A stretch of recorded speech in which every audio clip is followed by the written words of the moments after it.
buenas a todos y bienvenidos a una nueva edición de la prórroga de Estadio Deportivo, programa número 40 de esta segunda temporada, con la liga ya terminada, pero hemos tenido un fin de semana interesante en lo deportivo.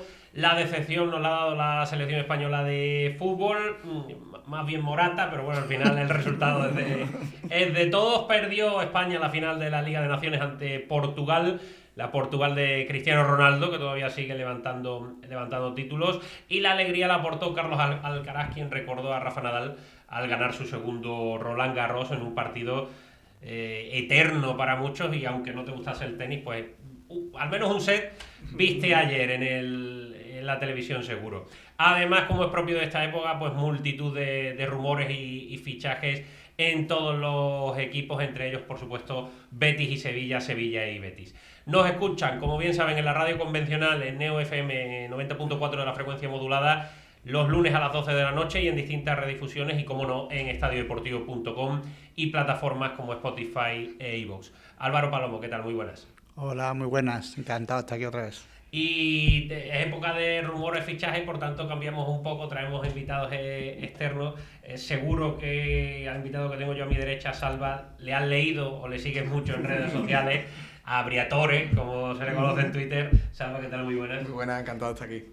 Bueno, vamos a empezar hablando de la derrota de España. Mencionaba yo a Morata, hay quien señala a Morata, lógico, ¿no? Se puede testar, falló el penalti, eso es indiscutible. Hay quien dice que perdió hasta el sorteo de campo y el sorteo de quien empezaba la tanda, que es muy importante. Y también hay quien señala a Luis de la Fuente con los cambios, que quitó a Lamine Yamal, Sí. quitó a Nico, quitó a Pedri, que se supone que eran los mejores. No sé ustedes cómo lo visteis.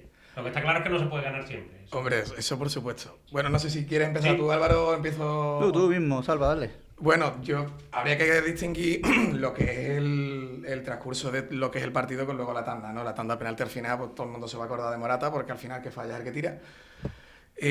Pero por un lado, a nivel de tanda, no me quedaría solo con Morata. Si te meten 5 penaltis, lo vas a tener prácticamente imposible para llevarte la tanda. Es decir, creo que a lo mejor al portero hay que pedirle un poco más. A mí Unai Simón me parece un portero correcto, pero no me parece un porterazo para una selección top.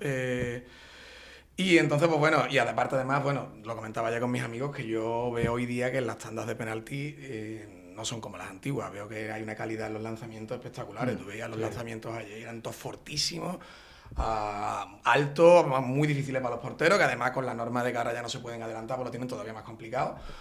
Entonces, bueno, no lo personal. Si hablamos de la tanda, no solamente me quedaría con Morata, porque es que un penalti es normal fallarlo a lo largo de una tanda y el problema es que te metes los 5. Y si te metes los 5, pues lo tienes complicadísimo. Y luego a nivel de partido, pues claro, lo de los cambios, es verdad que Nico y Lamine estaban un poquito desaparecidos, pero yo no me quedaría tampoco solamente con los cambios, sino que a nivel defensivo vi a España un poquito blandita. El primer gol que le meten a España, el del empate, que a mí en el momento me pareció fuera de juego clarísimo, luego parece que no lo era, pero bueno, me lo pareció. Me parece que el remate, cómo se orienta el cuerpo y demás, lo hace demasiado fácil, tenía un hueco enorme para tirar. Y luego el segundo gol, el que mete Cristiano Ronaldo. No puede rematar un balón que viene llovido en el área chica, un tío con esa comodidad con el portero delante y demás. Entonces, bueno, no me quedaría solo con Morata, en definitiva, que es lo fácil. Pero había algún español que no temía que iba a fallar el penalti cuando lo vieron que ha elegido. Yo creo que eso, en el fondo, es un error, porque Morata es un futbolista que en sí mismo tiene mucha confianza y que posiblemente la asumiría, incluso se ofrecería a él. Pero ya sabe, todo el mundo sabe que tiene un punto de mira en la cabeza, que es un futbolista que tiene mucha presión siempre. Cualquier fallo se le echa demasiado encima. Yo creo que incluso está un poco infravalorado, sí que ha fallado muchos goles y demás, pero también tiene una carrera en la que ha marcado muchísimos goles y siempre se le busca por el error. Creo que no era el momento quizás para que Morata tuviera esa responsabilidad. Se notó, yo creo que ya en el rostro cuando nos enfocaron antes de lanzar ya se notaba como nerviosismo, preocupación, no estaba como por ejemplo la cara que tenía Isco, ¿no? De si esto lo marco yo seguro, ¿no? O tenía Baena, que se lo veía totalmente seguro.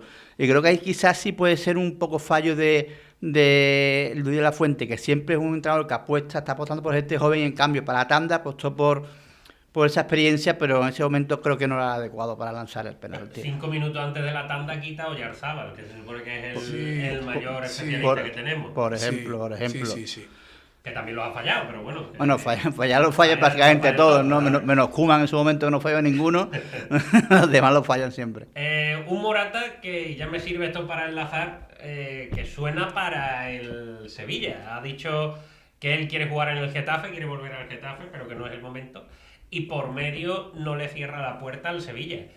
No sé cómo veríais la llegada de Morata a Nervión, que lo primero es que se tendría que bajar muchísimo el sueldo. Creo que a nivel popular no sería positivo. Creo que la gente lo tiene, como comentaba antes, en el punto de mira Morata. Aquí en Sevilla, en el Sevilla, solo hay que ver redes para saber que bueno, que no es muy popular, ¿no? Y menos después de lo que ha ocurrido. Pero lo que estaba comentando antes de entrar en antena, que al final Morata mejora lo que hay ahora mismo en el Sevilla arriba. Pues por supuesto que lo mejora. Que es al final un futbolista mediático, que tiene gol, que tiene mucha experiencia, y en un Sevilla que hace falta todo, y sobre todo arriba, creo que bueno, que sería bastante útil y podría funcionar. Siempre y cuando si es capaz de sobreponerse a esa presión y si al final la gente pues da el visto bueno. Al final como todo, si el balón entra y mete goles, a la gente se olvida rápidamente del penalti, de la fama de Morata, de lo que sea. Ya se intentó en su momento con Llorente, no funcionó, también fue un poco ya de vuelta. Pero bueno, a mí me gustaría quizás otras opciones más jóvenes, futbolistas con más proyección, con más ilusión, pero dentro de lo que hay, si se va al suelo tampoco lo vería una cosa demasiado descabellada. Yo estoy muy de acuerdo con él en que al Sevilla le resultaría muy útil, porque además ahora mismo el Sevilla viene de un suelo absoluto en cuanto a nivel en el que casi que cualquiera mejoraría, ¿no? Pero lo que no estoy de acuerdo yo con Álvaro, yo creo que a la gente sí le ilusionaría, porque ¿sí? Es verdad, a lo mejor hace 4 años no, pero ahora mismo sí, porque el sevillismo está ahora mismo falto de ilusiones reales. Llevamos un par de años o 3 los que, bueno, tuvimos la maravilla de la última UEFA, pero el resto del tiempo, pues, todo es una sucesión de malas noticias, malas decisiones.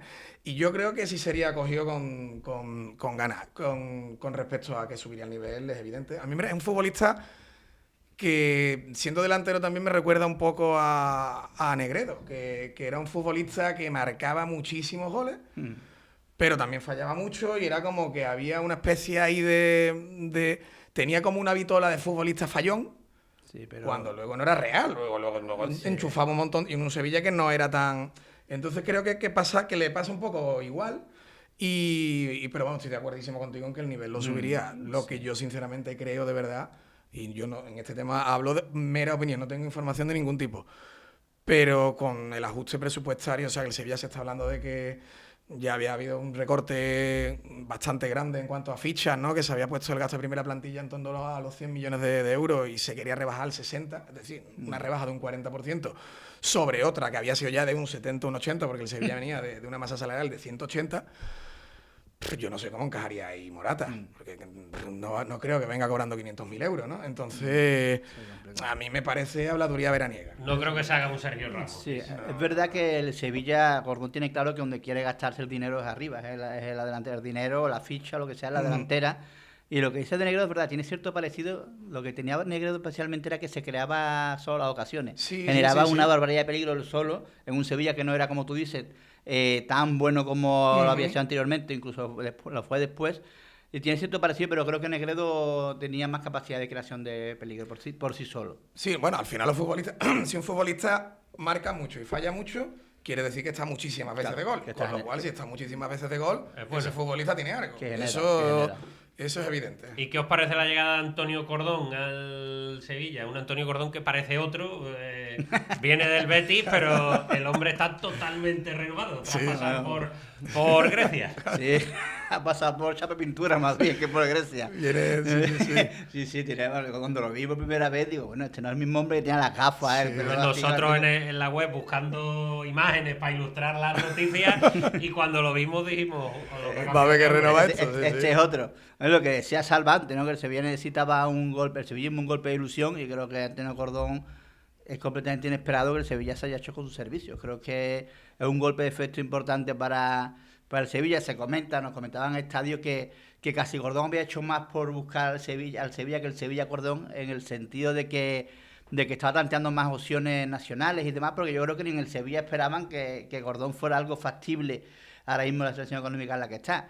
Creo que es un director deportivo con una experiencia tremenda, que le viene al Sevilla estupendamente porque tiene esa experiencia, ese pose y ese respeto que creo que es una figura respetada y que va a estar por encima en cierto modo de Nido Carrasco, ¿no? Porque de Nido Carrasco en Horta no veía esa figura respetable y se lo saltaba en muchas ocasiones. En cambio creo que a Cordón sí lo va a ver de esa manera y lo va a respetar mucho y no se lo va a saltar tan fácilmente y va a consensuar mucho más decisiones y va a tener mando, y es lo que hace falta en Sevilla, que lo dirija una persona que sepa, que tenga experiencia y que sepa capaz de tomar decisiones importantísimas en un momento tan delicado como está el Sevilla. A priori Cordón ha triunfado allá donde ha ido. Sí. Lo que pasa es que, claro, que bueno, yo estoy completamente de acuerdo con Álvaro, que es una subida a priori sobre el papel, una subida de nivel en cuanto a todo, a nivel profesional y a nivel de ilusión.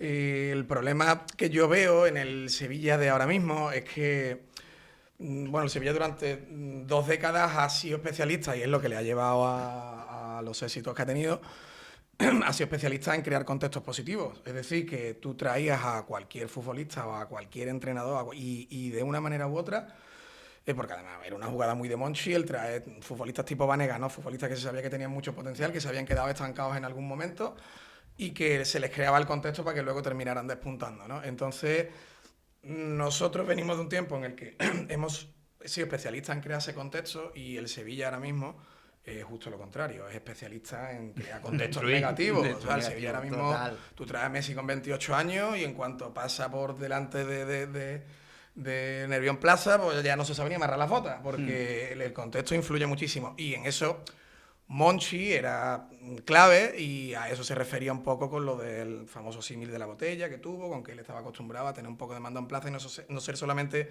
un director deportivo, sino una figura de referencia en el club, que precisamente la directiva, con enorme torpeza, se fue encargando de irse cenando hasta arrinconarlo y cargarse todo el invento, ¿no? Entonces, a lo que voy es que ese contexto negativo que él tiene ahora el Sevilla, Cordón se supone que tiene que ser parte importante de la maquinaria que lo revierta. Es decir, tiene que ser el que empiece a poner esas piedras para que el Sevilla vuelva a ser un contexto en el que los futbolistas y los profesionales que lleguen rindan, porque del Sevilla se ha ido muchísima gente válida.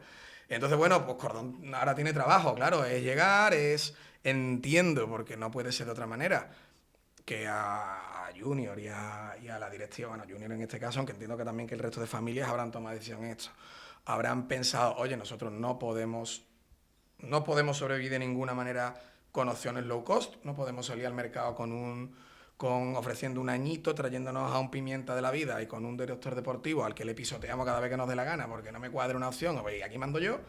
No podemos hacer esto y necesitamos apostar, aunque nos hipotequemos, pues necesitamos apostar por un director deportivo fuerte, que sea un escudo fuerte, y por un entrenador fuerte, que entiendo que es lo que van a hacer. Sí. Antes de hablar del entrenador, ¿coincidimos en que se ha sido injusto con Víctor Horta? Yo sí. Aunque una cosa no quite la otra, porque Víctor Horta no ha acertado en nada. Creo que el club lo ha gestionado mal, fatal. Al final reflejo de cómo está la entidad nervionense, de cómo funcionan las cosas de puertas para adentro, porque los pasillos estaban barruntando lo de Horta desde hace ya muchísimo tiempo. Él lo sabía de sobra porque es un tonto y había escuchado que no se contaba con él, que la confianza se había terminado. Pero bueno, lo han dejado ahí un poquito apartado, sí, toma la planificación, pero no tanto, ¿no? Yo voy a gestionar el entrenador y tú estás ahí, y al final pues ha sido una pérdida de tiempo. Digamos que se ha faltado un poco respeto a Víctor Horta, que se ha sido injusto con él. Bueno, quizás sí en el trato recibido, pero es verdad que a la hora de la verdad, a la hora de su trabajo, pues la gestión se ha equivocado en muchísimas cosas. Ha habido algún que otro acierto, ¿no? Pero en lo general la plantilla ha ido a menos, ha tenido muchos condicionantes económicos, pero tampoco ha sabido lidiarlo. En otra época también los ha habido y se ha salido adelante, ¿no? Monchi, ¿con qué tenía Monchi cuando llegó para gestionar la plantilla? Fatal, no tenía prácticamente dinero, ¿no? Como decían entonces, no había ni para balones, ¿no? Pues y sacó poco a poco futbolistas gratis, que si David Castedo, que si Martí y demás, y al final construyó pues el Sevilla más glorioso de la historia. Pues Horta, digamos que a las mismas limitaciones, pues no ha sabido. Sí, no, estoy de acuerdísimo. Yo creo que con Horta no se ha sido injusto en absoluto. Si se ha sido injusto, ha sido al alza. Y que conste que Horta es yo no lo conozco de nada en persona, pero es una persona que me cae simpática, ¿eh? Y además lo que me comenta la gente, que a nivel personal es buen tío y demás. O sea, que no es manía personal lo que tengo con él. Pero yo creo que su trabajo ha sido muy malo. Y además, claro, partimos de la base de que evidentemente ha tenido unas limitaciones que no ha tenido Monchi anteriormente. Monchi, o sea, algo que se había ganado él y que el Sevilla pues, tenía, como diría don Manuel Ruiz de Lopera, un desenvolvimiento económico que se había ganado a pulso y que no ha tenido Horta. Pero yo lo que no puedo comprar es que desde el punto de partida del que ha partido Horta, eso es todo lo que se podía hacer. No, o sea, no, porque creo que se ha centrado en un perfil de fichaje absolutamente equivocado. Lo que se ha dedicado a traer son Erasmus despistados, sin ningún tipo de pozo, ni de idea, ni de dónde están. Gente, sinceramente, que eran muy blanditos para la competición, gente que no... O sea, perfil de fichaje con el que yo no puedo comulgar. El tema de los delanteros ha sido un crimen de guerra, porque es que además si te lo propones no lo puedes hacer peor. Yo estoy seguro que si tú coges al azar y de todo en estos 2 años tú traes un delantero de segunda B o de segunda a cualquiera, un español cualquiera, lo pones de titular 10 partidos y aunque pase por allí en medio y le dé el balón en la cabeza porque pasaba por allí, te marca un gol y la prueba la tenemos con García Pascual. La prueba la tenemos con García Pascual, chaval, que el año pasado estaba estudiando en Estados Unidos, muy centrado en la cabeza, para buscarse su futuro estudiando. Y que el otro día marca un gol de cabeza, es decir, y un buen gol además. Creo que el trabajo de Horta en general ha sido muy deficiente de manera objetiva y que en absoluto se ha sido. Y aparte, además, bueno, te vienes con una mano derecha, que eso ha sido otra debilidad enorme del club, que bueno, que todo el mundo sabe, un pasado de un ultrabético, que eso además lógicamente en Sevilla es una cosa que está muy penalizada, que la gente te podría llegar a medio perdonar si resulta que te traes a Daniel Alves con 20 años y a 10 fichajes espectaculares, pues dices, bueno, mira, estupendo. Pero si el resultado es este, pues que no, ya te digo, yo creo que en absoluto se ha sido injusto. ¿Qué es lo que tú dices, Salva, de los delanteros? Que casi cualquier delantero en España, por ejemplo, un Quique García, cualquiera hubiera triunfado en cualquiera. el Sevilla. Quique García hubiera sido capitán. Quique García, además, que es especialista en vacunarnos a nosotros, vamos. Yo estoy seguro que si tira de estadísticas al equipo que más goles le ha metido, vamos. Totalmente. Es que traerte a Coradán, pagar 5 millones por a Coradán, que no es totalmente desconocido, que tampoco había hecho nada especial, que ya te había equivocado con ella, Nacho. Trate un delantero contrastar lo posible. Mira él en la Liga Española, mira otro perfil de futbolista y no... Que es verdad además que tenía mala suerte porque encima cuando las cosas van mal, volvemos a lo que he comentado de los contextos negativos, todo se vuelve en contra y además resulta que llega a Coradán, que el tío parecía el hermano de Hulk Hogan, de fuerte que está, pero resulta que es de cristal y nada más que llega aquí se rompe 2 veces, ¿no? Y que también había mala suerte, pero claro, es que estás apostando por un perfil dentro de un contexto muy negativo y de mucha urgencia, que lo que provoca es que te busques problemas innecesarios. Sí. Hemos hablado de Morata, suena por ahí Larin también del Mallorca, bueno, está lo de Alfón, que va a venir, pero creo que no va a deshacer ni la maleta y se va a volver a ir. Pero lo importante es el fichaje del entrenador. Sonaba Bordalás, a mí personalmente me parecía la opción idónea. Eso se ha enfriado, que no descartado. El plan A es Imanol Alguacil y la recámara de Alguacil es Matías Almeida, que a mí me vuelve a sonar a un invento de nuevo que veremos a ver. No sé ustedes. A ver, yo estaba dándole vueltas porque es verdad que el nombre de Matías Almeida lo sitúan en un periodista prestigioso en Argentina, ¿no? César Luis Merlo. Y yo estaba pensando, y bueno, esa puede ser una apuesta de cordón. ¿Cómo puede cuadrar eso, no? Como hemos hablado, un director deportivo muy serio. Claro, lo piensas mejor, el tiempo en el Olympiacos, en cada Atena Matías Almeida le ha podido gustar mucho mejor, tiene relación con él, le ha visto que es su forma de trabajar o que la forma de jugar del equipo cuadra con este Sevilla. Lo único que yo entiendo que puede ser lo que ha podido entender Cordón si realmente es la alternativa de Imanol Alguacil. Primera opción que a mí no me gusta, la verdad. A mí Alguacil, reconociendo que la ha hecho bien en la Real, que puede ser un buen entrenador, pero creo que no encaja en absoluto lo que necesita ahora mismo el Sevilla, que necesita un entrenador de guerra.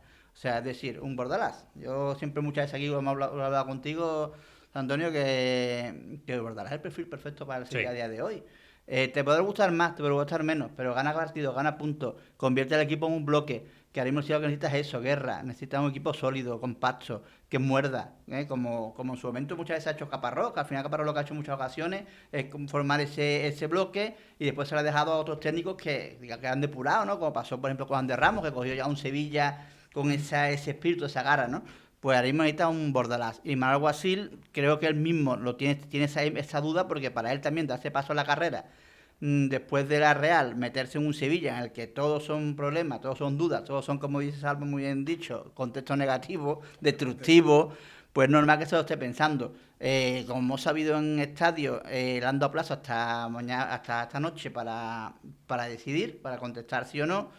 Existe cierto optimismo en Cordón de que podría ser que sí, a pesar de que económicamente va a salir caro. Claro. Pero en el Sevilla tienen claro, como hemos estado comentando, que esa es la pieza básica del proyecto, que hay que gastarse el dinero, lo poco que hay en el entrenador y en el delantero, y si al final ha dicho bueno, pues se hace un esfuerzo económico. ¿Es la mejor opción? Bueno, se verá. Yo creo que por el tipo de fútbol que él plantea y demás, creo que no es futbolista en el Sevilla para ello, y que puede ser un fracaso, pero bueno, pues es un buen entrenador, y al final buenos entrenadores siempre pueden darle la vuelta a la situación. Yo estoy de acuerdísimo con Álvaro. Yo estoy rezando para que no venga, sinceramente. A mí me parece que plantear la opción de Alguacil, a mí lo que me demuestra es que Junior, o quien se le haya planteado, sigue a día de hoy sin entender nada de lo que está pasando. Es un perfil de entrenador que aquí ni gusta, ni va bien, ni nada más que hay que ver los Sevillas potentes como han sido siempre, ¿no? Quitando a lo mejor Lopetegui, que sí planteaba un fútbol un poco más de posición, pero también era un equipo muy aguerrido y buscaba mucho la banda. Es verdad que no jugaba con esas transiciones tan rápidas, ni ese fútbol de tambores fuerte que es lo que ha llevado, como con Unai, con Juan y demás. Pero no era un fútbol de posición per se. Entonces, a ver, en Sevilla, a la Real Sociedad la habría escuchado. Me imagino le decía a todo el mundo la Real Cuquiedad. Yo no me gustan los equipos cookie, a mí me gustan los equipos malajes, a mí me gustan los equipos que tú juegues contra ellos y el rival se cague en todo tu árbol genealógico 70 veces, los equipos que defienden fuerte, los equipos que llegan arriba en pocos toques, los equipos que buscan mucho la banda y que a base de ser un martillo pilón te terminan metiendo debajo de tu portería. Y a mí el fútbol de portero echándosela al central a buscar medio centro, central se la vuelve a echar portero y todo esto de que el estilo es innegociable y todas estas cosas que traen este perfil de entrenadores, pues no me gusta absolutamente nada. Y ya no es una cuestión de gustos personales, sino que es un tema empírico. Solamente hay que ver los entrenadores que han triunfado aquí siempre. Lo de Sampaoli, por ejemplo, el año de Mendilibar venía mal parido. En cuanto se trajo un entrenador como Mendilibar, que a mí ha sido para mí lo de Mendilibar es que además es un tema de afinidad personal y futbolística con él. Pues mira el resultado que dio, ¿no? Luego pues apostó por un Imanol Alguacil de Hacendado, que fue García Pimienta, rollo pues, baratito, lo que podamos, y ha salido como ha salido. Y entonces pues yo sinceramente lo de Alguacil me parecería un crimen de guerra. Lo de Bordalás a mí me encantaría también. Parece que las dudas que se tienen, por lo que te cuenta gente un poquillo que está en el tema de clubes y demás, es que es un entrenador que puede ser un poco problemático de cara al club, puede hacer a lo mejor trinchera un poco en torno a su grupo y no necesariamente alinearse tanto con el club en ciertos temas, y que bueno, que puede ser un entrenador un poco incómodo en definitiva, y eso es lo que echa para atrás a muchos equipos. Pero yo sin duda sería a mí un entrenador que me gusta muchísimo. Y lo de Almeida no lo quiero ni comentar. Lo de Almeida me parece otra barbacoa que me pasó el mojo picón y me cayó de puta madre y me lo traigo. No, por favor. Ya, no estamos. Un Diego Alonso, ¿no? Más o menos, ¿no? Una apuesta similar, ¿no? Totalmente. Claro, eso te digo. Por eso, por ahí va la cosa. Claro.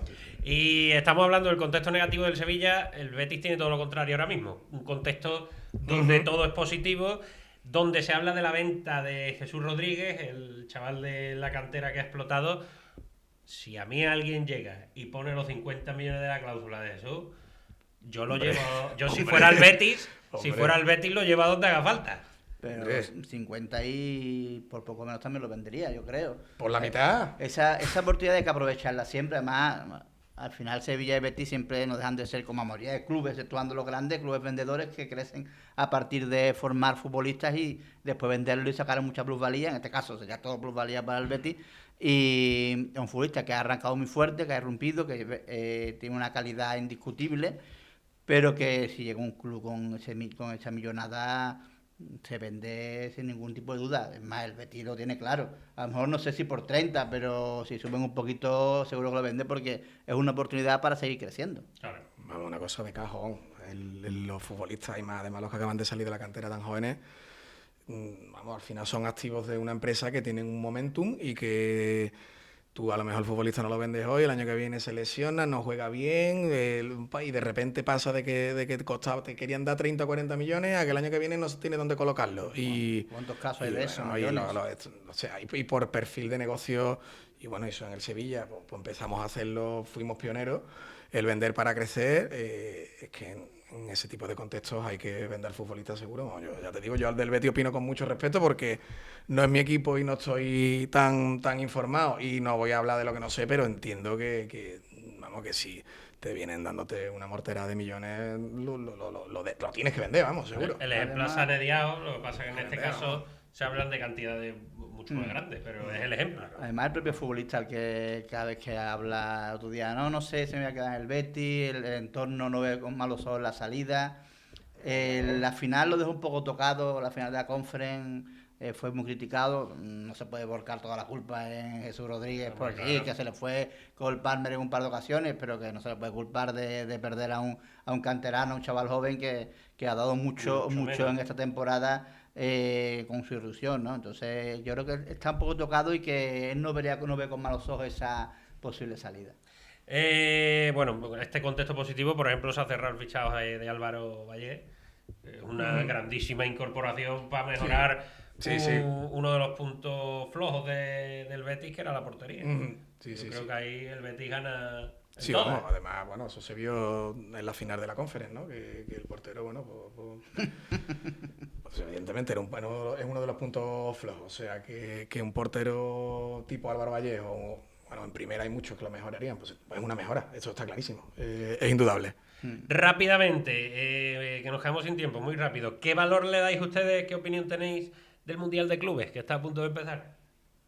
Bueno, a mí económicamente y demás pues puede ser muy positivo y demás, pero al final es eso, ¿no? Es mucho ropel, pero el interés es el justo, ¿no? Al final es un poco más de fútbol, equipo importante a nivel europeo, después o sudamericano, pero después el resto pues son equipos de poca monta. Y a mí no, yo creo, ¿no? Y no al final es eso, al final es un circo para ganar más dinero. Hombre, futbolísticamente yo creo que tiene poco valor y además se lo dan. Eso se demuestra que los mismos clubes se lo toman un poco. A lo mejor los clubes de otras confederaciones, pues enfrentarse al Madrid y demás, se lo toman más, pero yo creo que los clubes de aquí no se lo toman demasiado en serio. Una vez al final un profesional de élite, lo pones allí a jugar y ya lo quiere ganar todo. Pero creo que el Madrid se lo está tomando muy en serio porque no ha ganado nada. Sí, claro, a lo mejor llega y dice, bueno, sí, pero que no. Pero creo que es el único, ¿eh? Claro, pero no, yo creo que sin más, es una especie de trofeo veraniego un poquito más potente, sin más. Sí. ¿Dónde está el Carranza? ¿No? Teresa Herrera, el colombino. Un Teresa Herrera potente. Y ya para cerrar, no sé si soy muy de tenis o no, pero lo de Alcaraz ayer, lo hemos visto todo, lo hemos escuchado todo. ¿Se os hace pesado 5 horas, casi 6 horas de partido o se hace emocionante? Bueno, yo con a mitad, lo tengo que decir. Yo he sido de los que no vio nada y se me hizo largo hasta ver a la gente hablando por Twitter y por WhatsApp durante 5 horas. Digo, madre mía, llevan con esto parece que ha salido una hermandad a la calle y que está todo el mundo. Entonces nada, pues un mérito espectacular. Yo no soy gran seguidor de tenis, pero al final como español, pues, que pasemos de una leyenda del tenis a otra directamente, o sea, que no haya que habido que dejar un lazo de 10 años para que ganar, sino que directamente se retira uno y surge el siguiente, pues estupendo, porque al final todo lo que sea deporte español que sea puntero es buena, la gente está contenta, se disfruta. Allí estaba todo el mundo alegre. He entrado antes por aquí por el edificio Sevilla 2 y he escuchado a la gente hablando de tenis, no de fútbol. Es decir, ayer perdió la selección española, pero la gente estaba hablando de Alcaraz. Entonces, bueno, pues estupendo, claro que sí. Al final, yo igualmente no vi nada, no soy muy fan del tenis, pero es verdad que es lo que genera, ¿no? Es como cuando hablamos de Topuria, ¿no? De repente a todo el mundo le interesa ese deporte cuando no hablaba nadie de él. Y bueno, que el tenis es un deporte que se ha hablado mucho en España, ahora tiene toda la gente esa ilusión, ese gusanillo con Alcaraz, igual que lo tenía con Nadal, y al final siempre eso es bonito, ¿no? Y al final estamos para el deporte, genera valores, genera que haya cantera, mucha cantera, y creo que es muy positivo y, hombre, es espectacular. 5 horas jugando al tenis, madre. Yo no soy capaz de jugar 5 horas ni al dominó. Ni a la play. Entonces, la remontada y la calidad y la capacidad que tiene y la mentalidad que tiene Carlos Alcaraz es tremenda. Ahí está su gran éxito, yo creo, en la mentalidad. Bueno, Álvaro Salva, nos quedamos sin tiempo. Muchas gracias a los dos por haber venido. Y ya saben, nos escuchan y nos ven en estadiodeportivo.com. Hasta el lunes que viene. Adiós. Un placer.